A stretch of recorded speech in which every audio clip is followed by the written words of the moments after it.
Good morning students, my name is नज़र और आज हम पढ़ेंगे फ्लेमिंगो बुक का सेकंड चैप्टर। नाम है लॉस्ट स्प्रिंग। इस चैप्टर लॉस्ट स्प्रिंग को लिखा है अनीश जंग ने।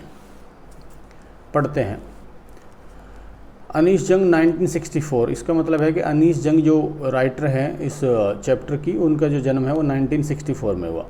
अनीश जंग वॉज बोर्न, अनीश जंग पैदा हुई थी इन राउरकेला में, एंड स्पेंट हर, और उन्होंने बिताया अपना चाइल्डहुड, अपना बचपन बिताया, and adolescence in Hyderabad.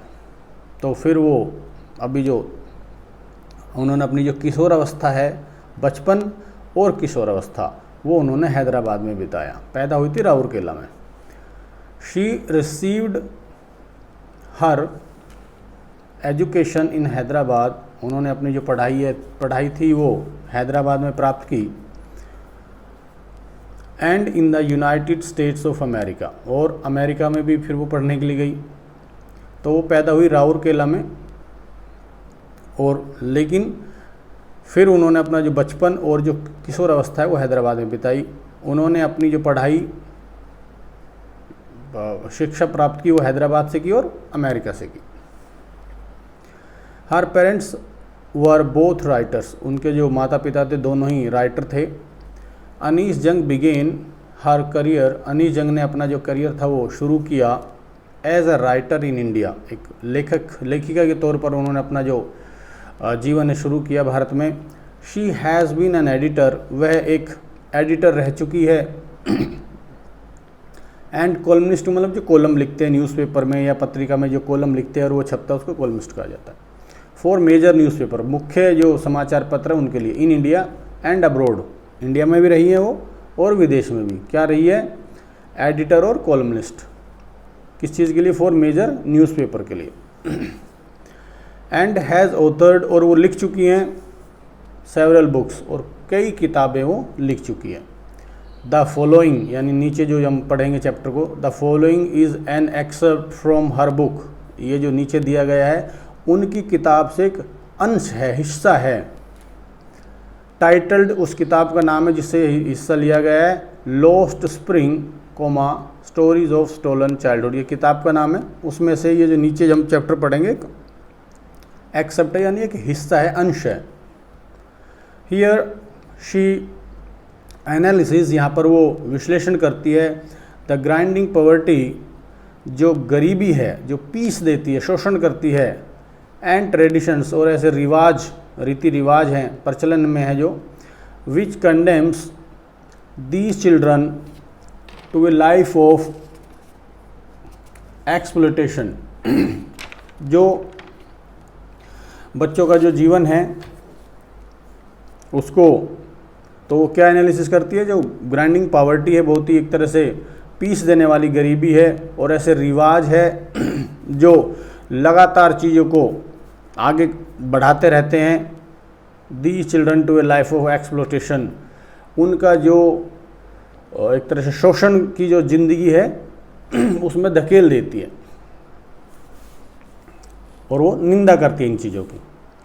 Okay, यहाँ से शुरू होता है बेटा। समटाइम्स, कभी कभी, I find a rupee in the garbage, कभी कभी मुझे कूड़े के ढेर में 1 रुपया मिल जाता है।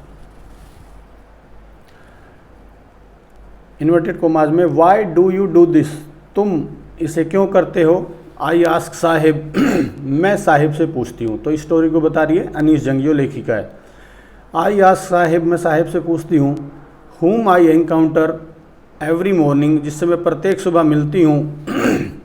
scrounging for gold, वो गोल्ड को ढूंढता रहता है, टटोलता रहता है। इन द गार्बेज, कूड़े के ढेर में, गार्बेज यानी कूड़ा, डंप्स यानी ढेर, ऑफ माई नेबरहुड, मेरे पड़ोस में, मेरे पड़ोस में जो कूड़े के ढेर होते हैं वहाँ पर वो उनको पलटता रहता है, ढूंढता रहता है, ताकि उसे कुछ गोल्ड मिल जाए। यहाँ पे गोल्ड का जो मतलब है वो एक तरह से कोई ऐसी चीज़ है जिसको वो बेचकर सामान ले सके, पैसा ले सके, क्योंकि कूड़े में तो सोना वरना कहाँ मिलता है। Sahib left his home long ago, Sahib ने अपना घर बहुत समय पहले छोड़ दिया था। Set amidst the green fields, हरे खेतों के बीच में स्थित। और कहाँ कहाँ पर थे वो ग्रीन फील्ड? ऑफ ढाका, जो ढाका है वो बांग्लादेश की राजधानी है। His home is not even a distant memory, उसका जो घर है उसकी दूर की यादों में नहीं है। देयर वर मैनी स्टॉर्म्स, बहुत सारे तूफान थे वहाँ पर। दैट स्वेप्ट अवे, जिन्होंने नष्ट कर दिया, बहा कर ले गए। देयर फील्ड्स, उनके खेतों को। एंड होम्स, और घरों को। हिज मदर्स टेल्स हिम, उसकी जो माता जी है उसे बताती है। दैट्स वाई, यही कारण है, इसीलिए दे लेफ्ट, उन्होंने छोड़ दिया। लुकिंग फॉर गोल्ड, और उन्होंने सोना ढूंढना तलाशना शुरू कर दिया। इन द बिग सिटी, एक बड़े शहर में। वेयर ही नाउ लिव्स, जहाँ पर वो फिलहाल रहते हैं।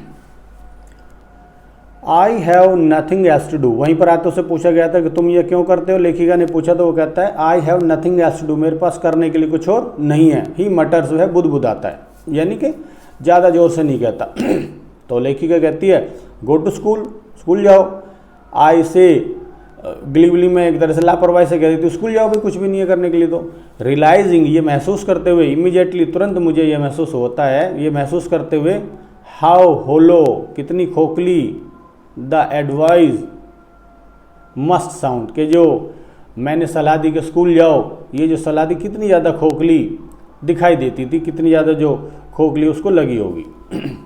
यहाँ ध्यान देना बेटा, ये ADVICE, इसका मतलब है सलाह। एक होता है ADVISC, जिसका मतलब होता है सलाह देना। There is no school in my neighbourhood, मेरे पड़ोस में कोई स्कूल नहीं है। वैन दे बिल्ड वन, जब वे बनाएंगे, आई विल गो, मैं चला जाऊँगा, यानी फिर मैं स्कूल चला जाऊँगा। इफ़ आई स्टार्ट स्कूल, अगर मैं एक स्कूल शुरू करूँ, विल यू कम, क्या तुम आओगे। आई आस्क, मैं पूछती हूँ, हाफ जोकिंगली, तो ऐसे थोड़ा मजाक करते हुए पूछती हूँ। यस, हाँ। ही सेज, वह कहता है, स्माइलिंग ब्रॉडली, चौड़ी मुस्कान के साथ, बड़ी मुस्कान के साथ कहता है हाँ जी बिल्कुल आऊँगा। आ फ्यू डेज लेटर, कुछ दिनों के बाद, I see him running up to me, मैं उसे अपने पास दौड़ते हुए देखती हूँ। इज़ योर स्कूल रेडी, क्या तुम्हारा स्कूल तैयार है, बच्चा पूछता है उससे। तो ये कहती है it takes longer to build a school, एक स्कूल बनाने में लंबा समय लगता है। आई से, मैं कहती हूँ, एम्ब्रेस्ड, शर्मिंदा, at having made such a promise, एक ऐसे वादा मैंने किया था, उसको करने की वजह से मैं शर्मिंदा महसूस करती हूँ। दैट वॉज नॉट मीन, जिसका मतलब नहीं था, मैंने तो मजाक में ही कह दिया था। बट प्रोमिस लाइक माइन, परंतु जैसा मेरा वादा था। अबंड इन एवरी कॉर्नर, बहुत ज़्यादा मात्रा में थे प्रत्येक कोने में।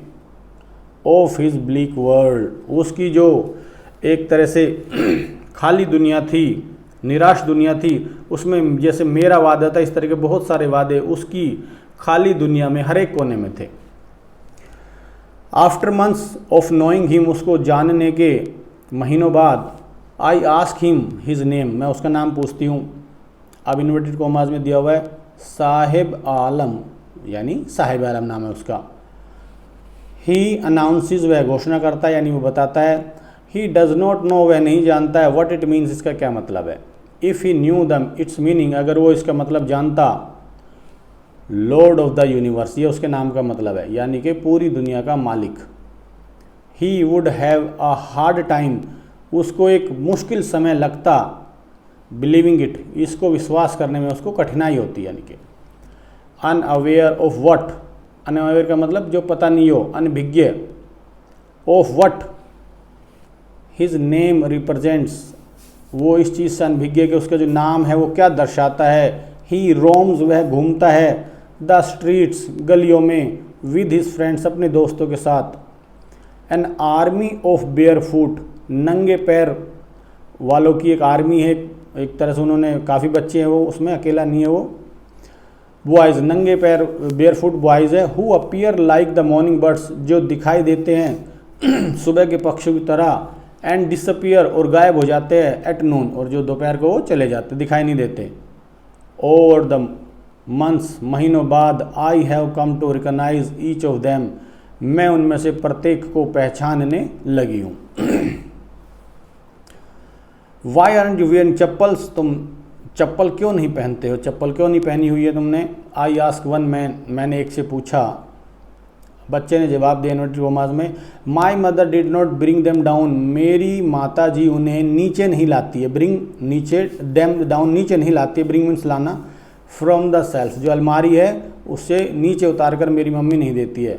ही आंसर्स सिंपली, वो बिल्कुल आसान तरीके से उत्तर देता है। इन्वर्टेड कॉमास में फिर देखिए, इवन इफ शी डिड, अगर वो ऐसा करती है, करेगी, he will throw them off, वह उन्हें फेंक देगा। एट्स अनदर, एक दूसरा लड़का ये चीज़ बताता है, हु इज़ वियरिंग, जो पहने हुए है, शूज़, जूते, दैट डू नॉट मैच, ऐसे जूते पहने हुए हैं जो आपस में मिलते नहीं है, यानी एक जूता अलग है, दूसरा जूता दूसरी तरह का है। When I comment on this, जब मैं इसके बारे में कुछ कहती हूँ, ही सफल्स हिज फीट, किस बारे में कहती है कि तुम्हें दो तरह के जूते क्यों पहने हुए, तो ही सफल्स हिज फीट, वह अपने पैरों को बदलता है यानी इधर उधर करता है। एंड सेज, और कहता है, नथिंग, कुछ भी नहीं कहता है।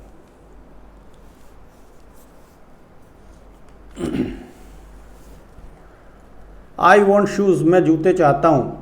सेज अ थर्ड बॉय, एक तीसरा लड़का कहता है, who has never own a pair all his life, तीसरा लड़का कहता है कि मुझे एक जोड़ी जूते चाहिए, जिसने अपने जीवन में कभी भी जो एक जोड़ा जूतों का नहीं देखा है। ट्रैवलिंग अक्रॉस द कंट्री, पूरे देश में यात्रा करते हुए जो वो घूमती है लेखिका। आई हैव सीन चिल्ड्रन, मैं बच्चों को देख चुकी हूँ। वॉकिंग बेयर फुट, नंगे पैर चलते हुए। इन सिटीज़, शहरों में। ऑन विलेज रोड्स, गाँव की सड़कों पर। It is not lack of money, ये पैसे की कमी नहीं है, बट अ ट्रेडिशन, एक रिवाज है। टू स्टे बेयर फुट, नंगे पैर रहने का, ठहरने का, नंगे पैर रहने का। इज़ वन एक्सप्लेनेशन, ये तो सिर्फ एक तरह से एक व्याख्या है कि नंगे पैर क्यों रहते हैं, एक बहाना आप कह सकते हैं। आई वॉन्डर, मुझे आश्चर्य होता है, if this is only an excuse, कि क्या ये एकमात्र बहाना है। टू एक्सप्लेन, बताने का, समझाने का। Away a perpetual state of poverty, एक अंतहीन जो गरीबी है उसको बताने का, क्या यही एकमात्र बहाना है कि हमारे यहाँ पर नंगे पैर रहना एक रिवाज है। आई रिमेंबर अ स्टोरी, मुझे एक कहानी याद है। A man from Udupi, Udupi एक शहर है कर्नाटका में। लेखिका कहती है कि आई रिमेंबर अ स्टोरी, मुझे कहानी याद है। A man from Udupi once told me, जो उदुपी के एक आदमी ने मुझे बताई थी। एज ए यंग बॉय, एक छोटे लड़के के रूप में। He would go to school, वह स्कूल जाता था। कौन? जिसने ये कहानी सुनाई। पास्ट एंड ओल्ड टेम्पल, एक पुराने मंदिर के सामने से, पुराने मंदिर के सामने से वो गुजरते हुए स्कूल जाता था। Where his father was a priest, जहाँ पर उसके जो पापा जी थे वो एक पुजारी थे। ही वुड स्टॉप ब्रीफली, वह थोड़ी देर के लिए रुकता था। एट द टेम्पल, मंदिर के सामने, मंदिर में। विच वॉज, सॉरी बेटा, and pray for a pair of shoes, और जूतों के एक जोड़े के लिए प्रार्थना करता था। 30 years लेटर, 30 सालों के बाद। आई विजिटेड हिज टाउन, आई कौन है यहाँ पर? लेखिका है। वो कहती है कि मैं 30 साल के बाद उसका जो नगर था उदुपी, वहाँ पर गई। एंड द टेम्पल, और मंदिर मैंने वो देखा। Which was now drowned in an air of desolation, अब और मैंने देखा कि वो जो मंदिर था वो अभी एक तरह से डूब गया है, यानी कि बदल गया है।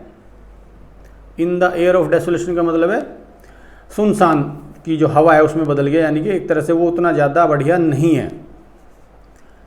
इन द बैकग्राउंड, पीछे की तरफ। Where live the new priest, जहाँ पर जो नया पुजारी है वो रहता था। There were red and white plastic chairs, वहाँ पर लाल और जो सफ़ेद है वो प्लास्टिक की कुर्सियाँ थी। A young boy dressed in a grey uniform, एक लड़का, एक छोटा लड़का जिसने ड्रेस पहनी हुई थी एक भूरे कलर की। वियरिंग सॉक्स, और जुराबें भी पहनी हुई थी। एंड शूज़, और जूते। अराइव्ड पेंटिंग, वो हाँफते हुए पहुँचता है। And through his school bags, और अपना जो स्कूल का बैग है वो फेंक देता है। ऑन अ फोल्डिंग बेड, एक जो बेड होता है जिसको हम बीच में से मोड़ कर रख देते हैं, उस तरह के बेड पर वो अपना स्कूल का बैग फेंक देता है। लुकिंग एट द बॉय, लड़के को देखते हुए, आई रिमेंबर्ड, मुझे याद आता है, मैंने याद किया, द प्रेयर, प्रार्थना, अनदर बॉय, दूसरे लड़के की प्रार्थना मैंने याद की, had made to the goddess, जो देवी से प्रार्थना कर चुका था। यानी लेखिका को एक दूसरे बच्चे की प्रार्थना याद आई जो मंदिर के सामने खड़े होकर उसने देवी से की थी। क्या थी वो?